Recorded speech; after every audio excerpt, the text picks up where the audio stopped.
The armistice in 1918 turns minds from war to peace. Then the planning begins for 2 international meetings where the 2 stories of the world play out. In Paris, the victorious powers begin negotiations for the Treaty of Versailles that will set the terms of peace. No defeated nation is at the treaty table.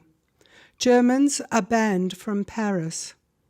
The Allies are setting in train a catastrophic trauma story powered by hatred, greed, and revenge. They will demand impossible reparations from Germany at the same time as they starve 250,000 Germans to death between the armistice and the treaty by maintaining a blockade of food. Meanwhile, women of the International League for Peace and Freedom organize their 2nd Congress in Zurich. The choice of neutral Switzerland means women from all nations can attend.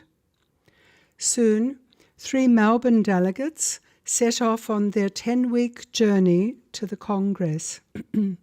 Cecilia John and Vida Goldstein from the Women's Peace Army and Eleanor Moore from the Sisterhood for International Peace. In London, Eglantine Jebb shifts her activist gears.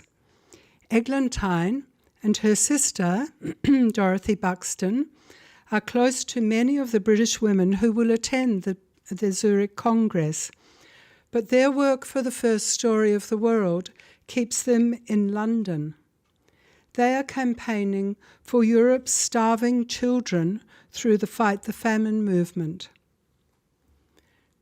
Eglantine persuades Hector Munro, a prominent London doctor, to go to Vienna on a fact-finding mission. Dr. Munro reports that there has been no milk in Vienna for years.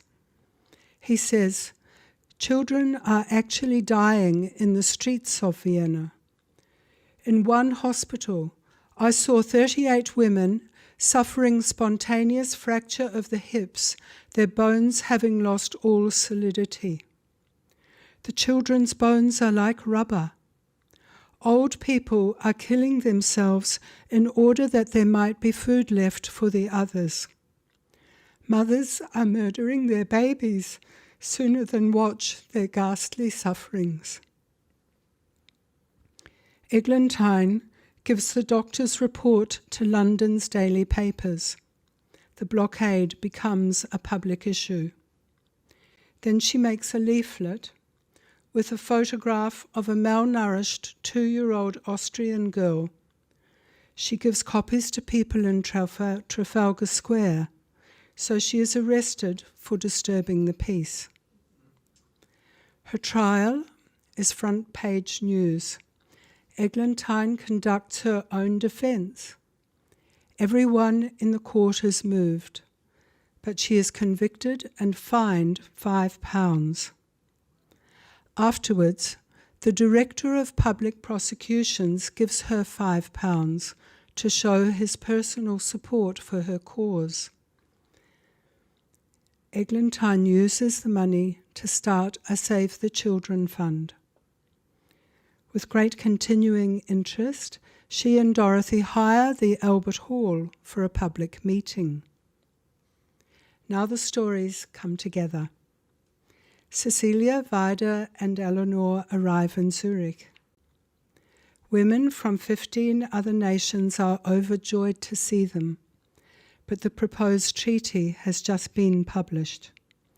The women are drafting their oracle that these terms of peace will lead to another war.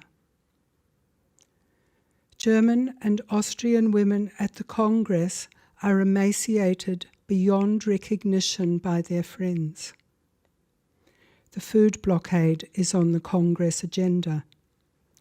A greeting is sent to a great demonstration to be held in the Albert Hall in London.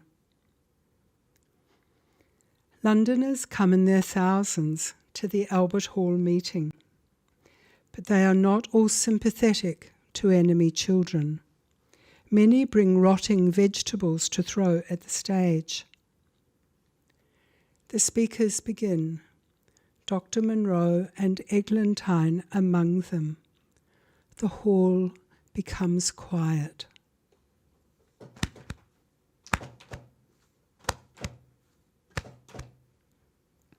Tears of compassion flow for helpless, innocent children. In London that night, people are moved back to their humanity and love. £10,000 is donated to the Save the Children Fund. Much of it is spent buying cows in Switzerland that are marched off to Vienna to renew the city's milk supply.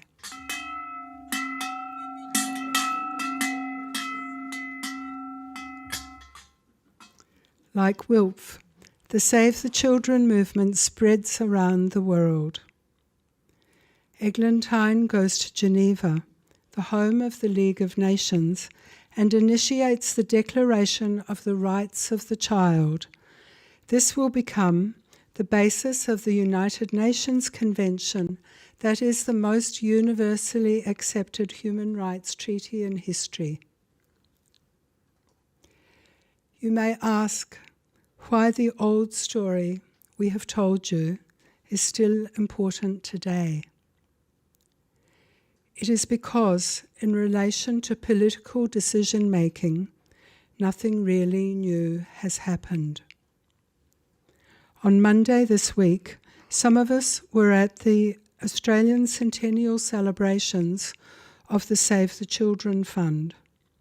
There, we learned that over 400 million of the world's children still live in war zones, and that for every combatant killed in war, 5 innocent children die. With catastrophic climate change threatening hundreds of millions more, we need wise leaders who will bring reason, humanity, and love to government decision-making. We commend our spiritual great-grandmothers to you. They are splendid role models.